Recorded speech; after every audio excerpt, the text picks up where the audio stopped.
Gentlemen, tonight I'd like, with Siyata Dishmaya, to share with you a few words that comes from the ideas of a shiur that I heard not too long ago from Rabbi Jacobson, along with ideas of a shiur that I heard from Rabbi Yigal Cohen, and some many personal feelings that went along with that. But I think that this is something that really could be life-changing. So please put your hearts into this for a moment. The two personalities in Torah that to me were from the most fascinating to analyze was Yosef Hatzaddik and Moshe Rabbeinu. Tonight, I want to analyze the life of Yosef Hatzaddik. Now, if you think for a moment, Yosef Hatzaddik occupies the second half of the book of Bereshit. Just one person who dominates, occupies the second half of the entire book of Bereshit. At 17 years old, they throw him into a pit. At 17 years old, his brothers paskin on him death. They throw him into a pit, and after that, Yehuda steps up and says, let's sell him instead, and they sell him down to Egypt. After he's sold in slavery by his brothers, Paro, we all know, well, first Eshet Potiphar accuses him of the worst things, all lies, and he's thrown into jail. Paro has a dream. He's taken out of the jail in order to interpret those dreams. And now Yosef is elevated to be the viceroy of Egypt.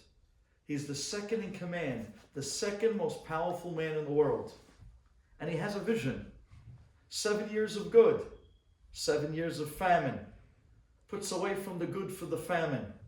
And now is where our story begins. 21 years after his brothers who sold him, now those same brothers come down to Mitzrayim to find food. And little did they realize that they found a lot more than just food. They end up finding themselves standing in front of Yosef, their brother. Now at first they didn't recognize him, but boy did he recognize them. And after back and forth, Yosef does what he needs to do with them. He finally can't hold anymore. And we just read, Ani Yosef ha'od avichai. He reveals himself to the brothers, and his brothers are blown away. They're dumbfounded. Lo yachol la'anot oto, ki nivhalu mipanav. They can't even talk. They can't even speak. They're so scared at this point that the second most powerful man in the world is going to take revenge on them, that they start to beg Yosef for forgiveness. And at that moment, Yosef tells his brothers the biggest lesson in history. Yosef says to his brothers, you think you sold me down here to Egypt? You didn't sell me to Egypt. You didn't sell me down here to Egypt. Hashem sent me down here to Egypt. I was put on a mission. I was placed here to one day be the one to allocate food to save the world. You didn't sell me to this situation. Hashem sent me to this situation.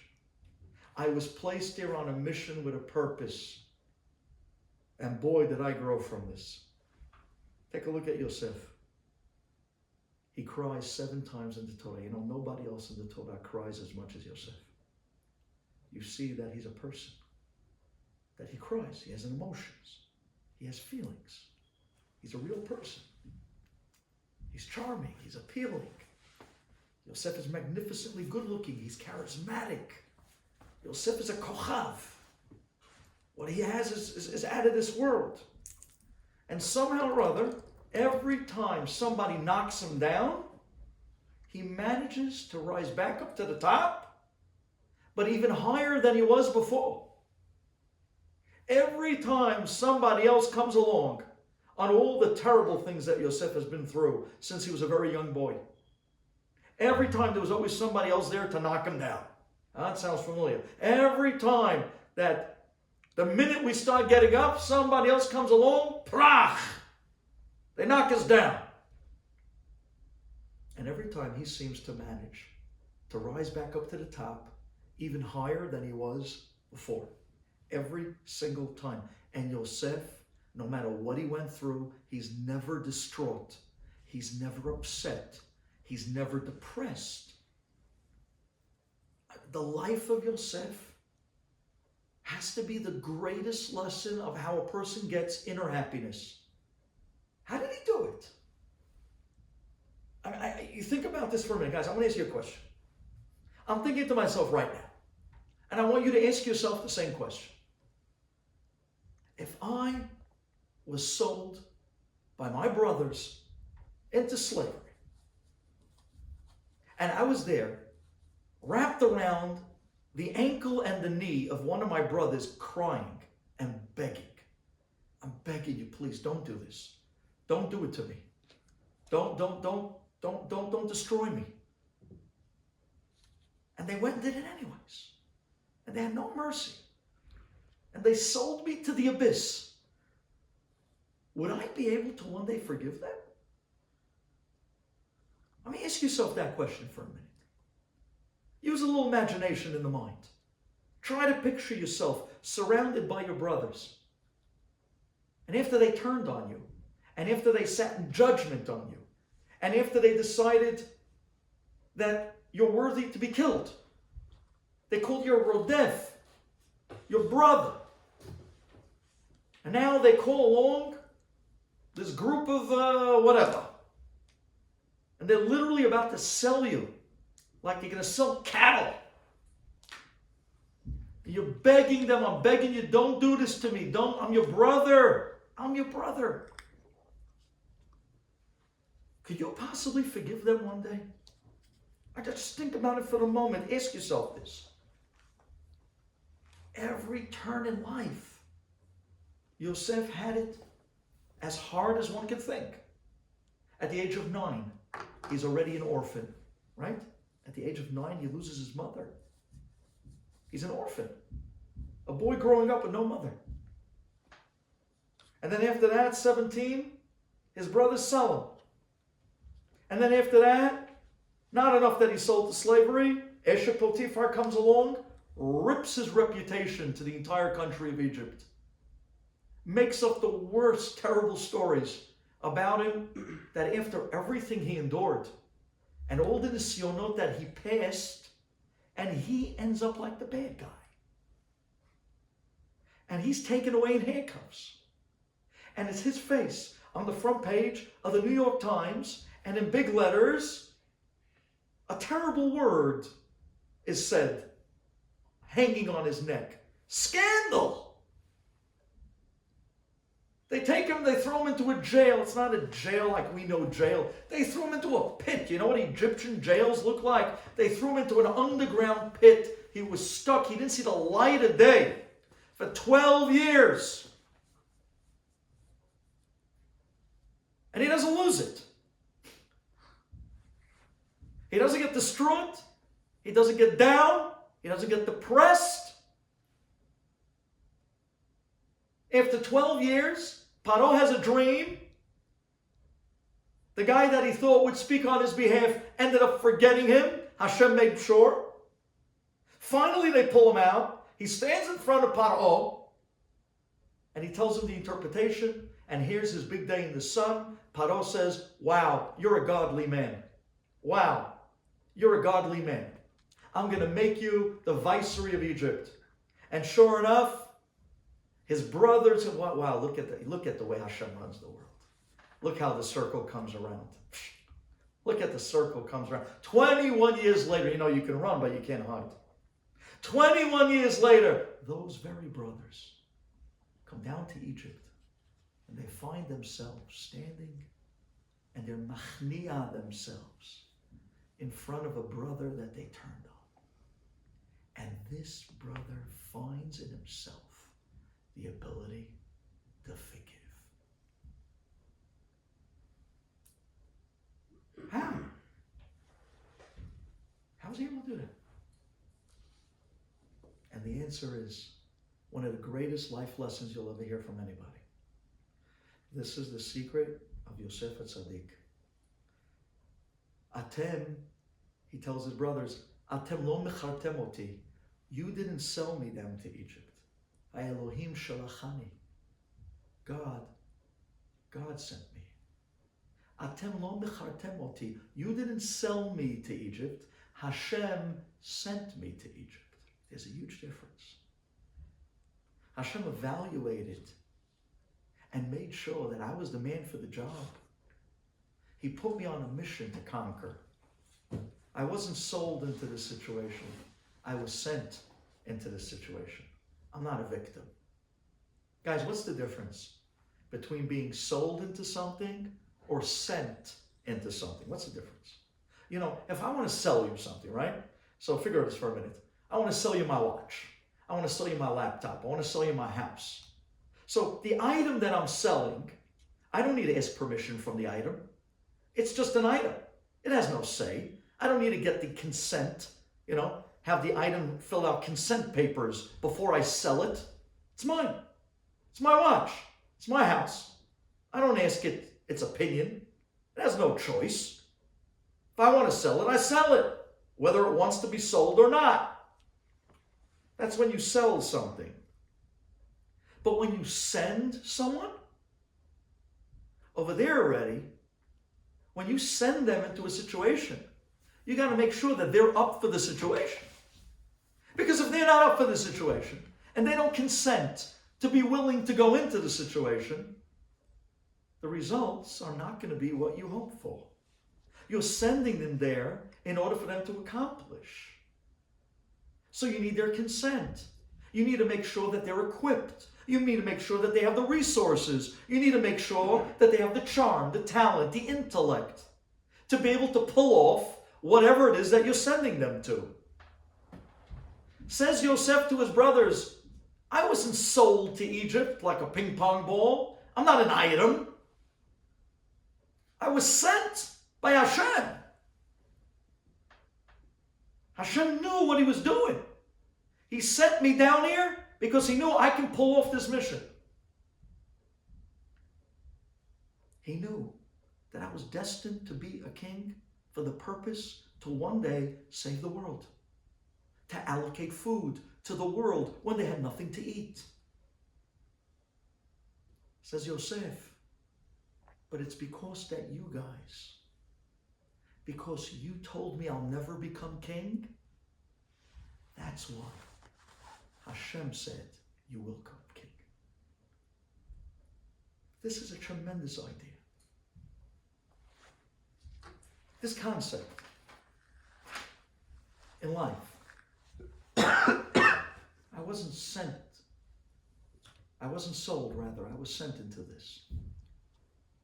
Guys, I want you to ask yourselves for a minute. You look back at life. And we went through a lot in life, all of us. And we're not that old.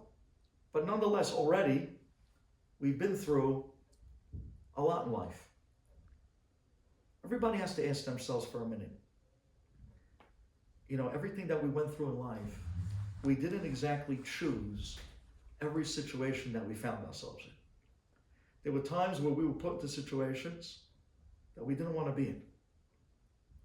But we were put there. And those situations were not fun. God forbid, lo aleinu v'lo aleichem. There were people over the years that were abused when they were young. There were people over the years that were brought up in very dysfunctional families. There were guys over the years that had to deal with a lot of rage when they were young. Some of us had to deal with verbal abuse. Some of us had to deal with physical abuse, real beatings. And it was those people that, we looked up to as role models, and we were so young and we were so innocent. We expected from them better. We expected from them more. And after things went bad and south, we just didn't know what to make of it. And a lot of us ended up blaming ourselves in the situations that were just dysfunctional and bad in the first place. And it was those times that we tried to get a handle on it, and we realized that, they were terrible role models. And whether it had been parents, or whether it had been a teacher, or whether it had been, God forbid, a million times, God forbid, a Rebbe, somebody out there that hurt us. And now here we are, years later, and we're still carrying those scars. We're still carrying the scar tissue, the pain, the tsar of things that we went through over the years. And we ask ourselves, like, how am I supposed to deal with these things of the past? I'm carrying weight. And they still come back to haunt. And sometimes at night you put your head back on your pillow and you close your eyes and you start seeing certain movies of a young boy that went through different stuff that no kid should have gone through. How do we deal with that? How do we deal with that? You should know, there are people out there that even worse, that they deal with mental illnesses. They deal with all types of mental ailments. People that, depression. They suffer from such anxieties and such fears. And they wake up in the morning and they're so depressed, they can't get out of bed. They can't find any reason to live today. And they can't find purpose. They can't find any reason that they can find of good in themselves to want to tell themselves, get up and go out there. For what? And then they start questioning everything in life. And they start thinking, did I marry the right person? Did I make a mistake? Am I by the right therapist? Do I have to change therapists? Did I do the right thing? Did I do the wrong thing? Was it my fault? Was it my father's fault? Was it my mother's fault? Was it my older brother? Was it that uncle that came over and did what he should not have done? And these people are distraught. What do we do with the baggage of the past, of that which people went through so much difficulties? Like Yosef Hatzaddik. If it wasn't one thing, it was the next. And he kept getting bashed down again and again and again. We cannot change what we saw in the past. But there's one of the most important questions that a guy has to ask himself in his life. You got to ask yourself when you think about those painful moments, was I sold into that? Or was I sent there? Am I a victim? Was I just a victim? Because the minute a guy calls himself a victim, that's it. He throws his hands up and he starts to feel pity. And don't get me wrong. I'm not downplaying the pain and the hardships that people have gone through in their lives. Chas v'shalom. Believe me, I was there. I didn't have it easy. Growing up is special. But I am telling you, it comes to a point in life that you have to stop and you have to reassess the damage. And you have to ask yourself, was I sold into that situation? Or was I sent into that situation? Did Hashem put me there? Because he knew that somehow I had some sort of ability, strength, to be like Teflon, to somehow or other grow from that dark situation and come out of it bigger and stronger. For some reason, I needed that beating to be able to grow in a resilience, to come out of it a bigger person, so that later on I can carry a bigger weight in the role of life. Because I was meant to carry a bigger weight.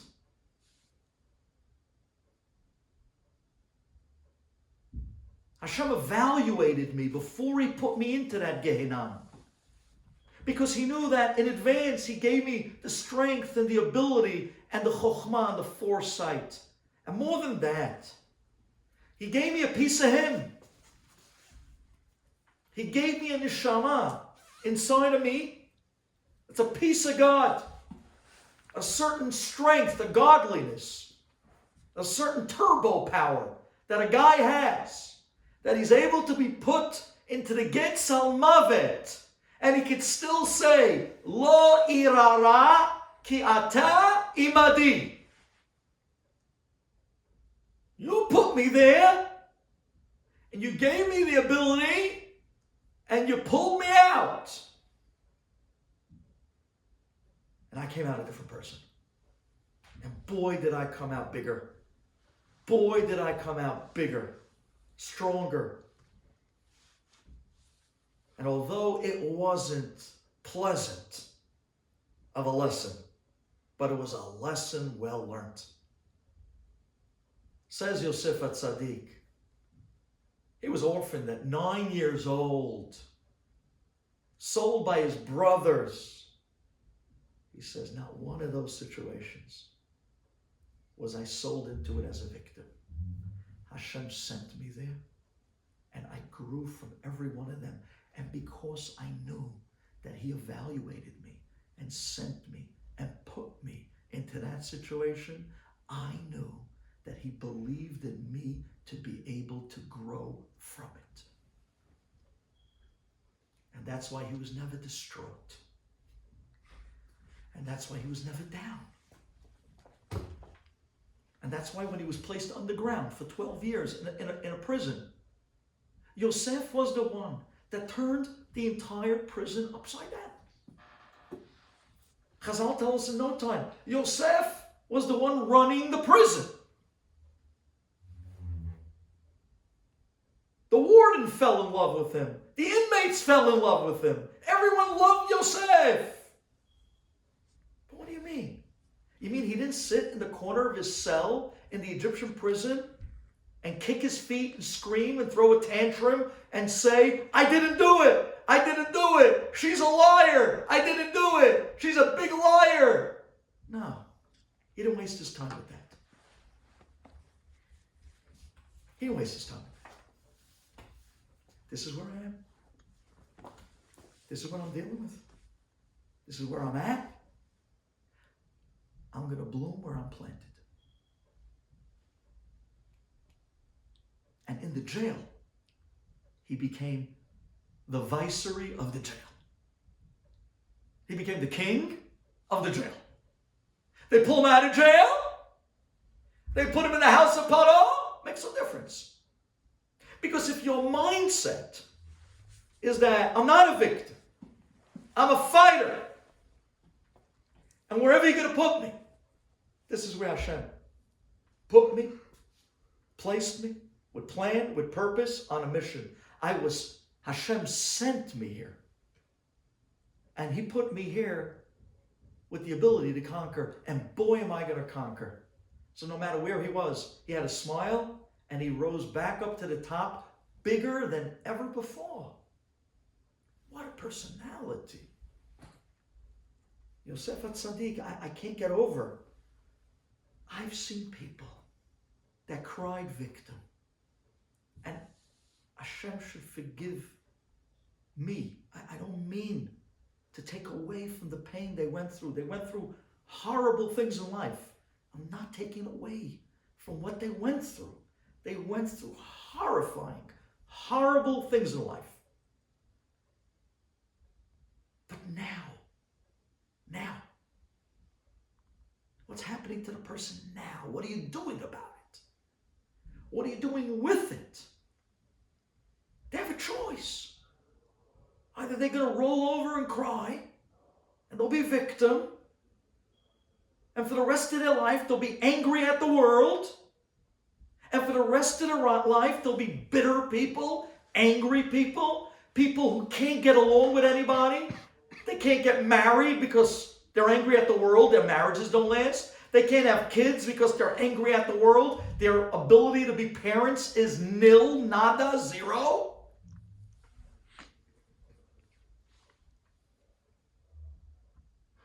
Or they could stop for a minute and say, Hashem, I don't get it. I don't know why you did what you did to me.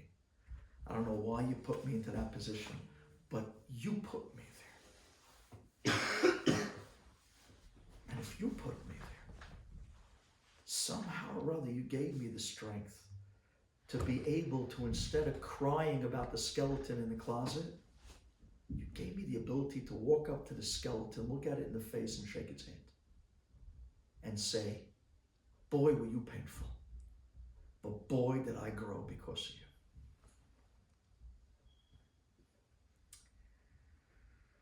Wow.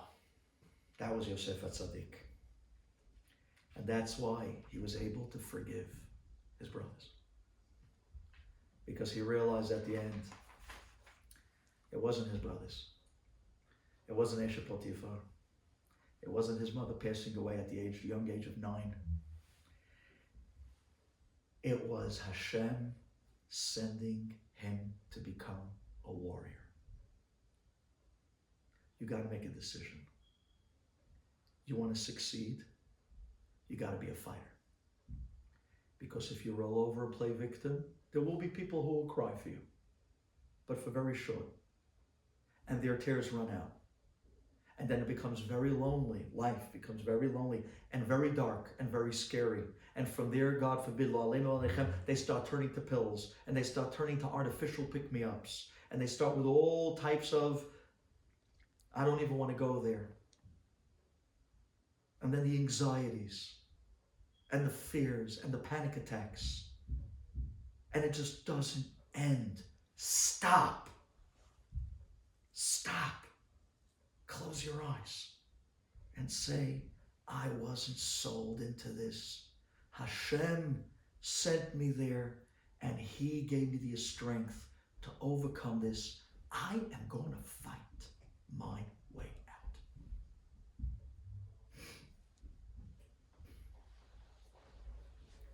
Gentlemen, I want to share with you a technique. This technique has done good for many, many people, including the speaker. I call this the Shel Rosh technique. Weird name, but somehow or other, the weirder the name, the more we remember. It's just the way memory works. I want you to stop for a minute and think to yourself, who is the person in your life that told you you're worthless? Or that made you feel dumb? Or that made you feel like you're a loser with absolutely nothing to live for? Think for a moment. Who is that person? Take that person, the one that made you feel like 2 cents, the one that made you feel like you'll never amount to anything. Take that person and place him as your Shel Rosh. Right here. Look at him. And you'll know if you had the right person. If when you look at him, suddenly your heart starts to race. You'll know you have the right person if you look at him and suddenly there's a little voice that says, oh no. And there's another little voice inside that says, run.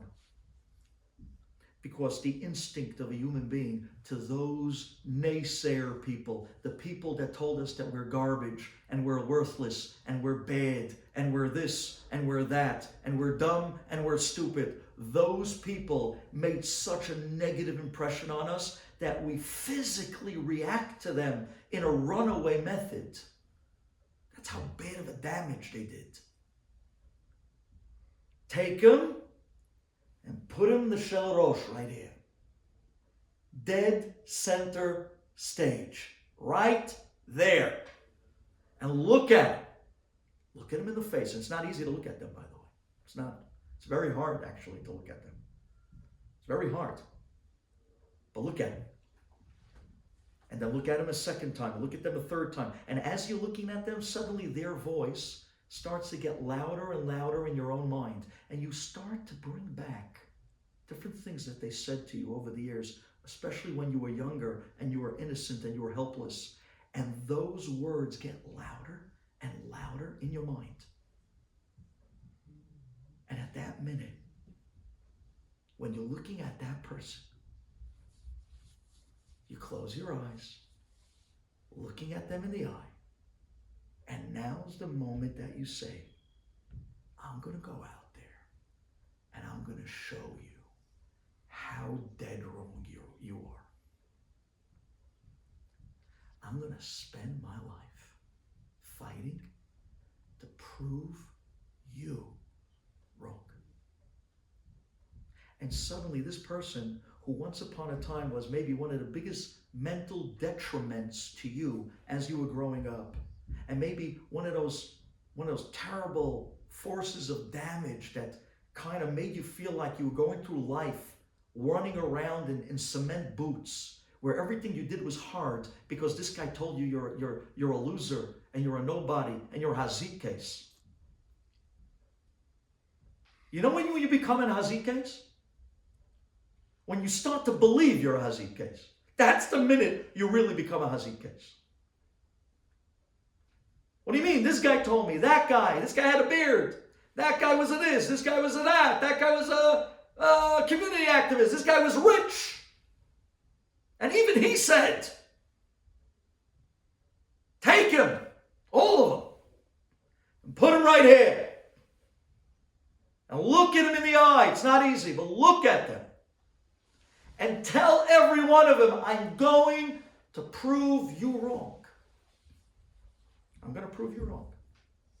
And suddenly the very guy that was your biggest impediment in life just became your biggest ally.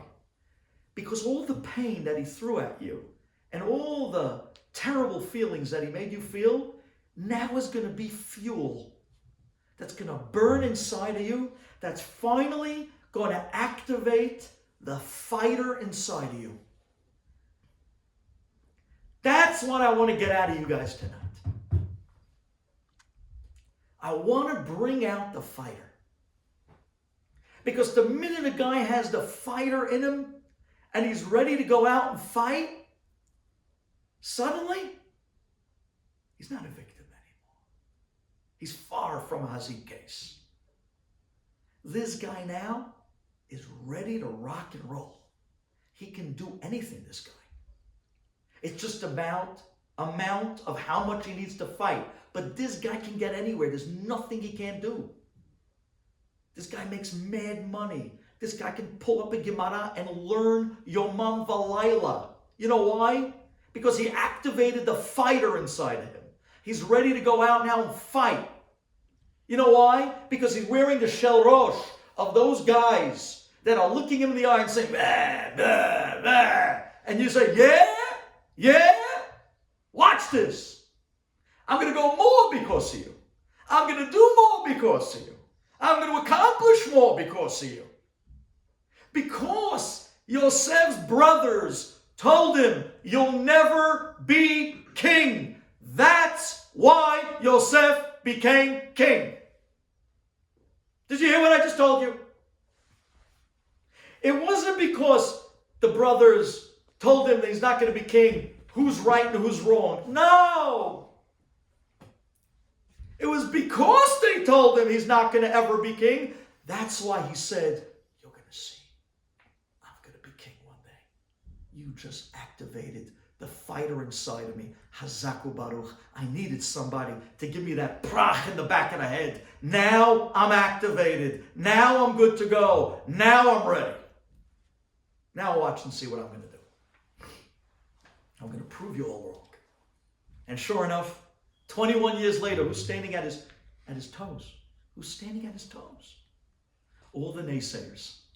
All the guys that said you'll never become anything. You know how many people told David Ben Shushan, you're going to be a bum. You'll never become anything. You're not smart enough. You're not this enough. You're not that enough. How many people over the years? And they might have been right. But I took them right here. Right here. And I told every single one of them, you're going to see one day, I am going to live for Klal Yisrael. You're going to see one day. Rabbi Pesach Krohn, I've heard this many times from him in different speeches. When he was in class, there was a certain teacher, it was supposed to be like a very high standard teacher, but it was a certain teacher that he had that was very cruel in the way that he spoke to the kids. And he told Rabbi Pesach Krohn, as a young boy, he told him, that his writing skills will never amount to anything, and he has no future in writing, and he's ki'ilu like a lost case. Rabbi Krohn was so hurt. Rabbi Krohn says because of that teacher that told him that he'll never have a future in writing and he'll never be able to write anything that's worth reading, Rabbi Krohn went out and wrote the entire Maggid series, which is probably the most popular books that are read today in Klal Yisrael. And upon the completion of that first book, that first Maggid Speaks book from the famous Reb Shlomo Shradran, that Rabbi Pesach Krohn wrote, it was an instant bestseller. Upon the printing of that first book, you know what Rabbi Krohn did? Many, many years later, he went back to his old school and he tracked down that teacher. And he came in holding a copy of the book. And he walked up to the teacher and said, "You remember me?" You know how many times I've done this to people? "You remember me?" The guy you wanted to throw out of your yeshiva, remember me? Rabbi Pesach Krohn walked up to the guy, "You remember me?" The teacher was, "You look familiar." He says, "My name is Pesach Krohn. I was one of your students." He says, "Oh." He says, "I have a gift. I brought you a present." Present? Why? After all these years. He gives him the book. The guy rips open the book, the present. He sees it's a book. And then at the bottom he says, written by Rabbi Pesach Krohn. He says, "Wow, you're a magnificent writer." Rabbi Krohn says, "I owe it all to you." He says, "To me? Why to me?" "Because when I was a kid, you told me that I'll never amount to anything and that I'll never write anything that's worth reading.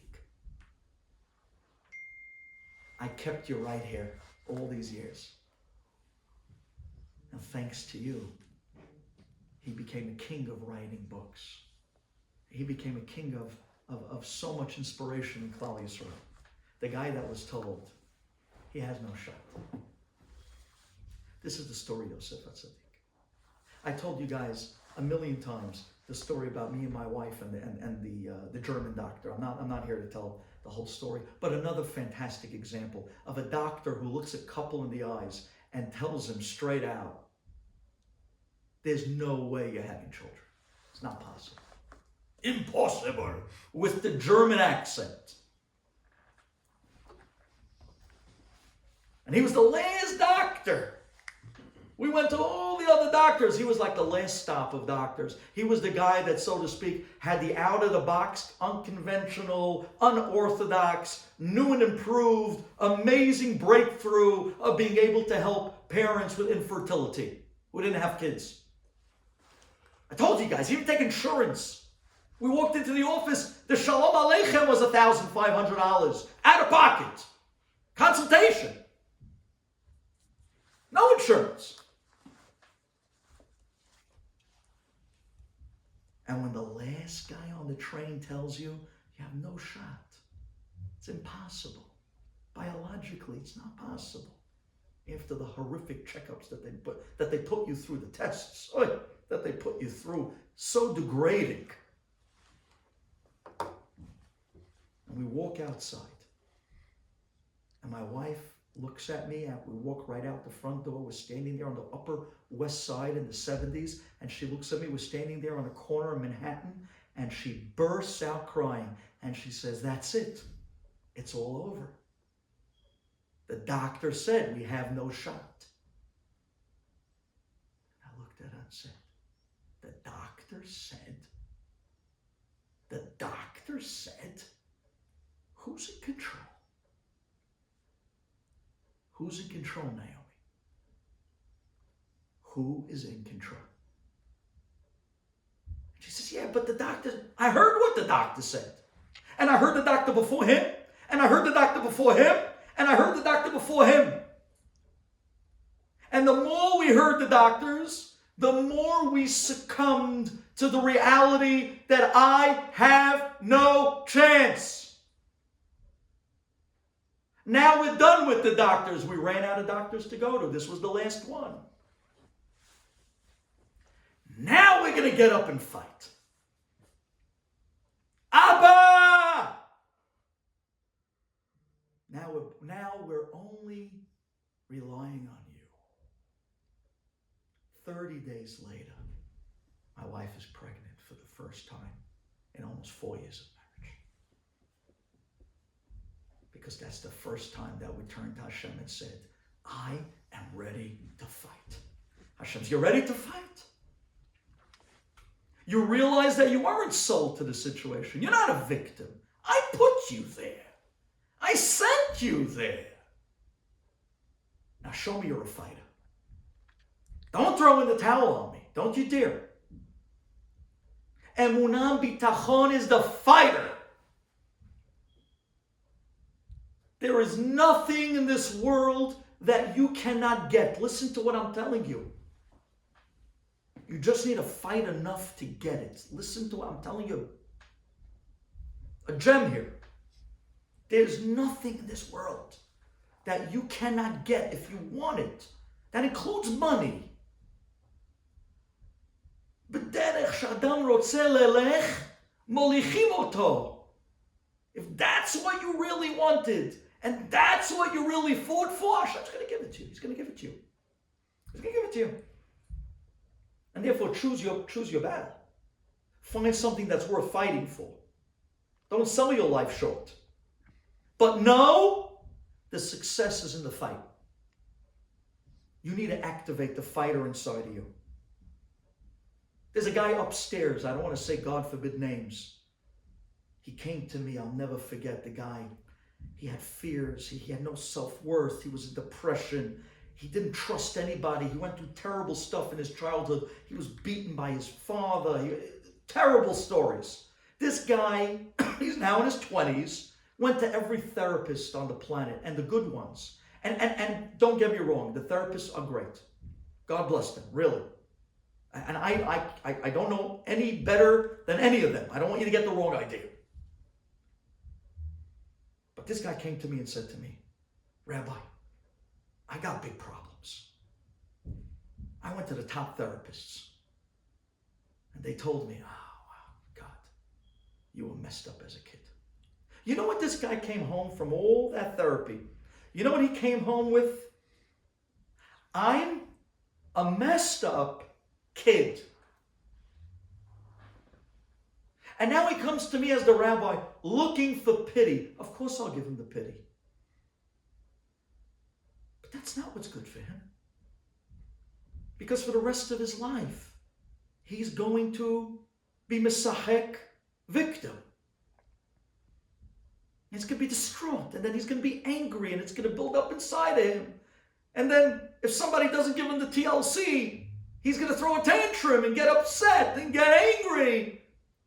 But what do you mean? I'm a victim. And now he doesn't want to work, and now he doesn't want to learn, because now everything he can't do, he blames on what he went through. So now not only is he calling himself victim, he's calling himself invalid. The minute you call yourself a Hazik case, God says, Amen, ken yehi ratzon. You labeled yourself that. You called yourself Hazit. Pick yourself up. Get out there and be ready to fight. This world was given to us to fight. Hazit, this kid. When I heard him, and he was going on, and this therapist told me that I'm totally messed up because this happened to me. And this one explained to me why I'm so in depression because of this. And this one, I said, enough. I can't hear it anymore. You're killing me. I'm going to tell you that they're great, and they might be right. But what now? What now? Now, you got to activate the fighter in you and go out and fight. Because you know what you have inside of you? You have a neshama that has a turbocharge that's godly. That if God sent you, you aren't sold into this, you were sent into it. If he put you there, you could rise above this, and we're going to get you to learn how to be a fighter again. You're not handicapped. You're not going to ride around with training wheels for the rest of your life. Yosef Hatzaddik. This is the biggest Yetzer Hara in the world. The biggest Yetzer Hara makes a guy feel like, I'm a loser. Something wrong with me. Even that guy said, even this guy said, even my parents say, even my rabbis, they didn't think I was really from the smarter ones in the class. They only gave attention to those guys because they thought that they were the guys that are going to have an actual future. Me, I was just put into the corner, left alone with a treaty, like, you don't bother me, I don't bother you, because they knew I was dumb. They made me feel dumb because they didn't try to teach me, because they didn't think I'd get it. So for the rest of their life, this guy is going out, I'm dumb. He's walking around with a sign on his back that says, hi, my name is Dumb. I'm Dumbo. Hi, it's a pleasure to meet you. Where's this guy going in life?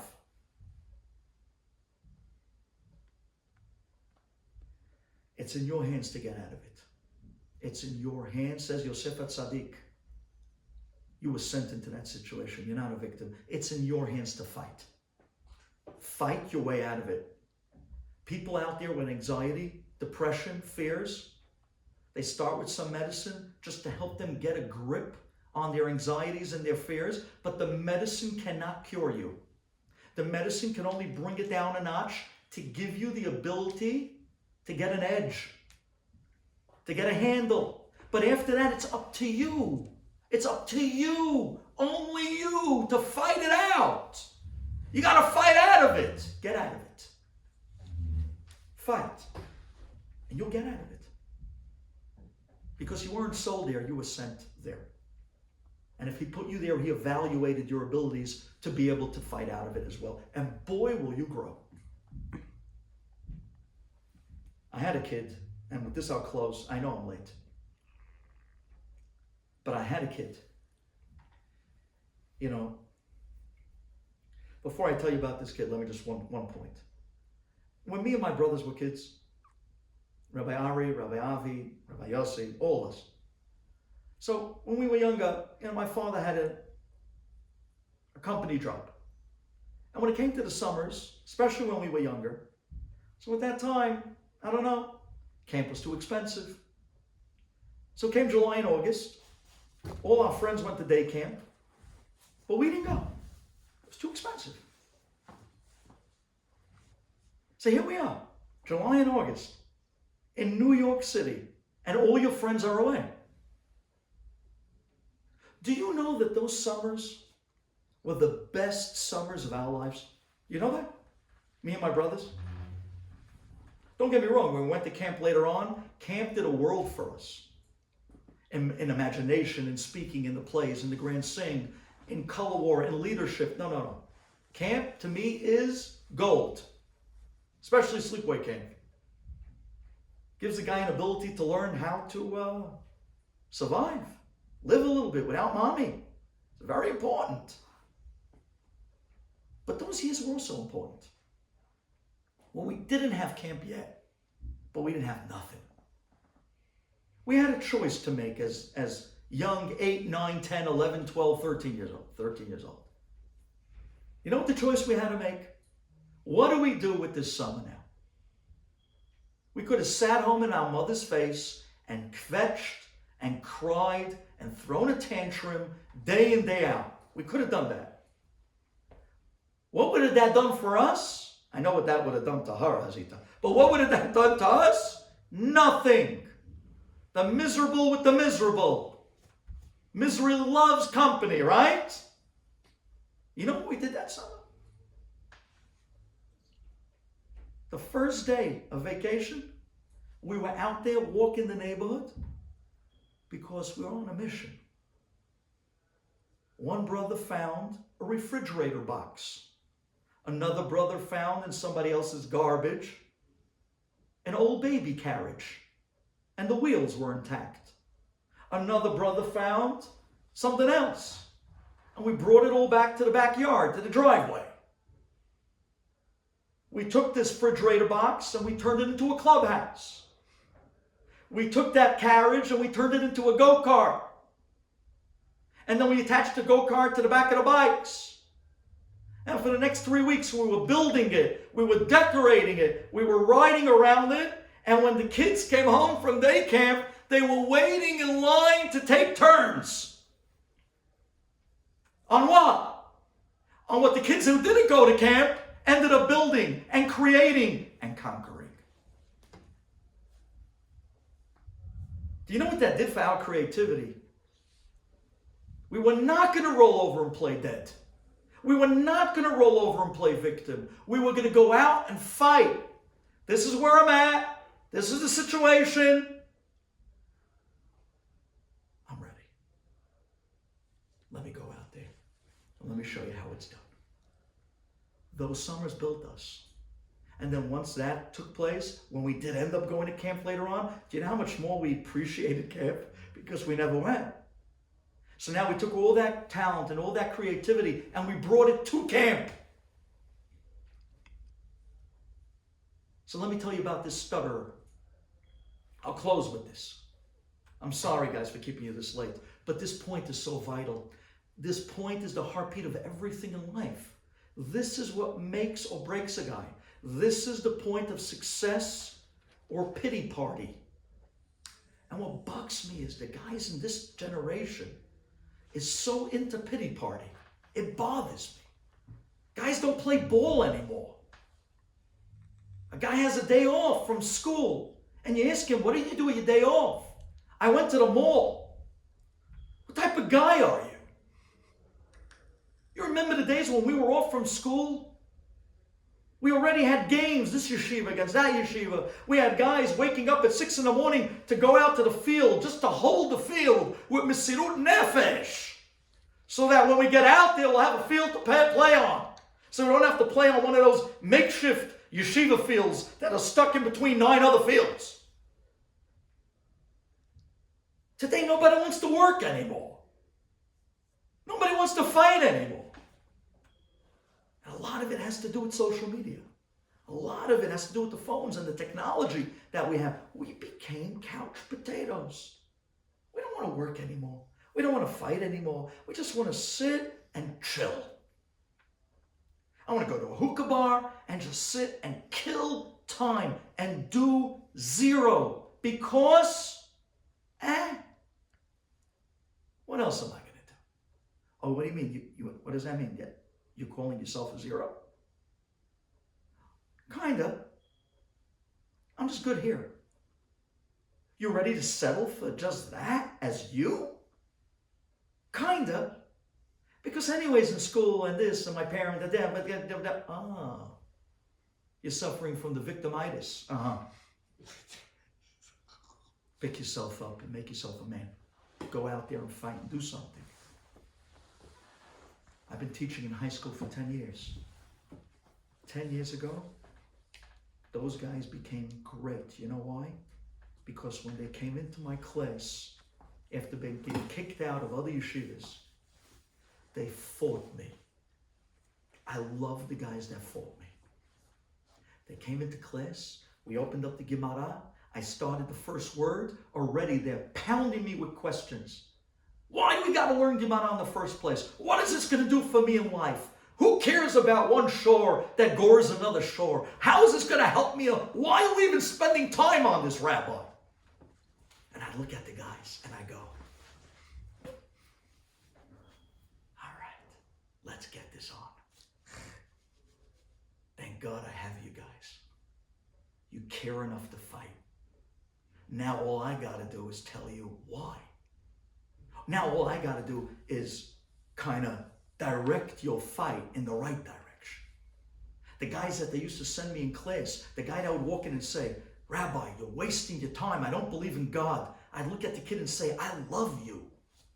I love kids like you. I love kids like you because you're a fighter. You're ready to stand up and say, I don't believe in God. You don't believe in God? Sit down and let's talk about it. Give me a week. Give me a week. Not only you believe in God, you'll be the guy out there smacking the guys that say they don't believe in God. But at least you stand for something. At least you're ready to fight for something. Today we walk into high school. You walk into the room. And it's like a cemetery. Everybody's heads are down on the desk. Hello? Hi, everybody. Anybody alive?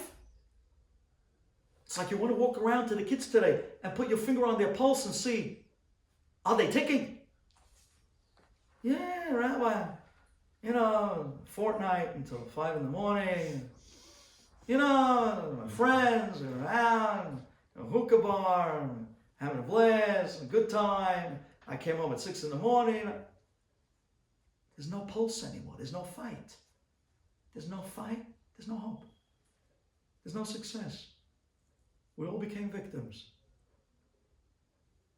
There was this one kid. In the old days, I used to teach high school. I had this thing that every Wednesday, that was the day that we took turns, that a different kid in the class every Wednesday would get up and give a speech on the parasha. And he could say whatever he wants. And they used to come to me and say, Rabbi, I'm not a speaker. I said, I'm not a speaker either, but together we'll work it. We'll work it. He said, but Rabbi, what am I supposed to say? Anything you're passionate about. Just show me the fight inside of you. Show me some fire. Show me you're a fighter. Anything you want, but fight. Tell me what you're passionate about. Every Wednesday, another guy would get up and speak. Every Wednesday. There was one kid that got up. And he said to me, Rabbi, next week is my turn. I can't do it. I said, why not?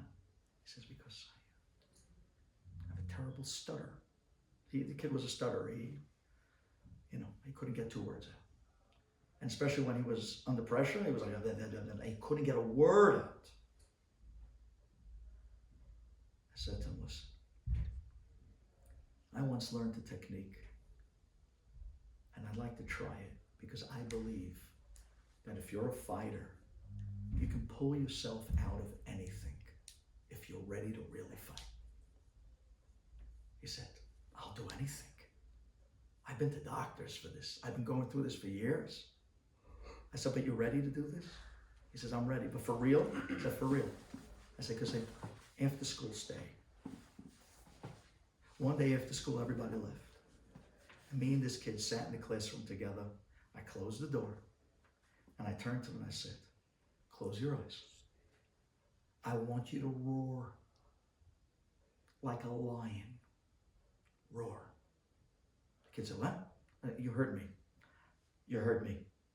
There's no stuttering when it comes to roaring. There's no words. Just roar. Give the loudest roar as you can. The kid said, you're real? I said, I'm real. You real? You want out or not? You're ready to fight, you told me. You told me you're ready to take out the fight. You're activating the fighter. You want out? He said, I want out. Okay, close your eyes and roar. The kid closed his eyes and he gave up. He roared. I said, that was good. And do it again. He roared again. I said, now I want you to scream on the top of your lungs. I'm not scared of anything. And the kid screamed, I'm not scared of anything. I'm not scared of people. I'm not scared of people. Then I said to him, now I want you to scream on the top of your lungs. I can speak and nothing's going to stop me. I can speak and nothing's going to stop me. And we went again. Rabbi Turbo walked right by the class. And he's looking inside. What in the world is going on inside there? The kid was screaming, yelling, roaring, screaming. I'm not scared. I'm not worried anymore. I don't care what people think about me. I don't care about nothing. I'm going to go out and fight. I can speak. I'm going to speak like everybody else. And we did this for an hour. The next day he comes in. He opens up his papers. And it comes after recess, the time where normally on Wednesdays people would speak. He looks down. The kid sounded like Winston Churchill. He spoke, but with such a sharp whip of a tongue, with such enunciation, with such strength, with such passion. He looked at me and he smiled and he said, I don't get it. I'm not cured. I said, no. You are cured. And if it takes again, you'll do it again. because now you've found the fighter inside of you. Remember, there's nothing you can't fight your way out of. Yosef Hatzaddik. They told him he'll never be king. He became king. They told him he'll never be tzaddik. He became tzaddik, Yesod Olam. He took them and put them here, looked them in the eye and said, I'm not a victim. I wasn't sold to these situations. Hashem sent me there with tremendous talent and the ability to become bigger than all of it, to bring my light into those darkness moments and rise above it, because I am going to show everybody. I'm going to fight, and Hashem is with me. Thank you for listening. Chazak u'baruch.